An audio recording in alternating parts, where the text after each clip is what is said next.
Alright guys, welcome back to the channel. Today we're going to be talking about the SK71 from Womier. This has been a pretty popular keyboard for the last year and a half. It's a budget keyboard. It's the same build as the UNC AL71. It's pretty much an OEM keyboard a couple companies slap their labels on.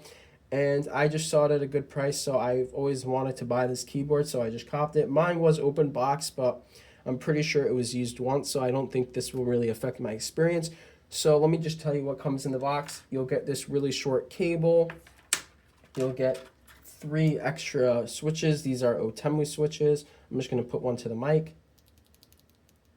Then you are going to get a keycap and switch puller, and you will get the rest of the keycap set, which will allow you to use these keycaps with 60%, regular 65%, 75%, etc. But there will be no 70s spacebar or split spacebar for those layouts. In terms of typing feel, this is on a gasket mount. It does have some flex, but I did tape mod it and take the keyboard apart. I think I closed it too tight, so there is a little less flex that you can see now. But stock, it does have a decent amount of flex. It is pretty nice and it does feel nice. The sound profile is pretty good. It'll sound the same mostly with a lot of switches, but again, for a $67 keyboard, this is pretty good. I'll just let you hear it for a second. I will do a full sound test at the end. In terms of modability, there is some long screw holes down there. If you have a fat screwdriver, you might not be able to open it, but this is relatively easy to open and mod. There are 3 ribbon cables in there, not ribbon cables, just connector cables in there that will be a little difficult to unplug and plug, but it's possible. This is not too difficult of a keyboard to mod.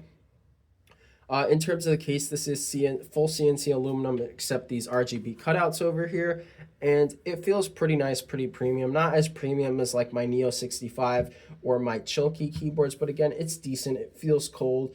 If you've never tried an aluminum keyboard, this is going to be a premium experience for you. In terms of, it does get very dirty very easily on like the sides, which you can easily like just clean off, but I just want to let you guys know. And also, I did notice like a crumb did get stuck in between the 2 pieces of the case, so if that happens, that might annoy you and you might have to take it apart, which is not the best, but I'm just going to let you guys know that does happen. In terms of specs, we're talking about wired, wireless 2.4 gigahertz, and Bluetooth 5.0. In terms of backlight, this does have south-facing RGB LEDs, which I don't have on right now. Let me just turn them on real quick so you can see. You guys can judge whether you guys like this or not. It's just on a simple color animation right now. It is hot swap. It does support 3-pin and 5-pin. The battery capacity is 4,600 milliamp hours. I can't tell you whether or not it's a good battery right now because I've only been using this a few days and I haven't been using RGB, but 4,600 is a decent amount. It'll probably last. It's not crazy, but it'll probably last a good amount of time. This does have a USB Type-C port right over there, and this does support Windows and Mac. It does have a Windows Mac switch and then your mode switching switch. I said switch a lot, and apparently the weight is 1,300 grams. I didn't test that for myself if it's true. These keycaps are double shot cherry keycaps. They're decent keycaps for the price. PBT I left out, and I've used them on other keyboards. These exact keycaps you can get on AliExpress for relatively cheap, and you know they're fine, nothing crazy, but solid keycaps for a $67 board. In terms of software, it is most definitely usable, but it is laggy and not great. I did use it to rebind some stuff, but again, if you really want a really good software like VIA, QMK, that stuff, don't buy this board. Again, but if you barely touch software, it'll be good enough. I do think this keyboard feels relatively premium for someone who's never tried an aluminum board. If you have tried more expensive aluminum boards, this will still feel nice, but it might feel a little cheap to you, so I don't know if I can recommend this to you. But again, for someone's first keyboard or first aluminum keyboard, this is still a decent experience. Currently on Amazon Prime right now, it is $67 and you can get a 5% discount. So it's around like $63 if I'm doing the math correctly in my head. I think this is a pretty nice price for a board like this.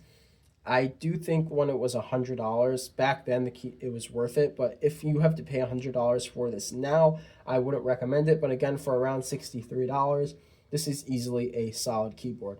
Overall, I would say if you really want to get a premium keyboard, I'd recommend saving up another 30 or so dollars, get a Bridge 75, Rainy 75, Chilkey, whatever. But if you're in the $60 range, this is a great option, which I could definitely recommend buying. But again, if you want that more premium, better sound profile, better case, etc., I'd say save up a little more. That's pretty much it. Again, this is a decent keyboard option. It is not the best, but I definitely think it still holds up within the keyboard market for the price it's at currently at now. And I'm just going to leave off with the sound test so you can decide whether you like the sound or not. And thank you for watching.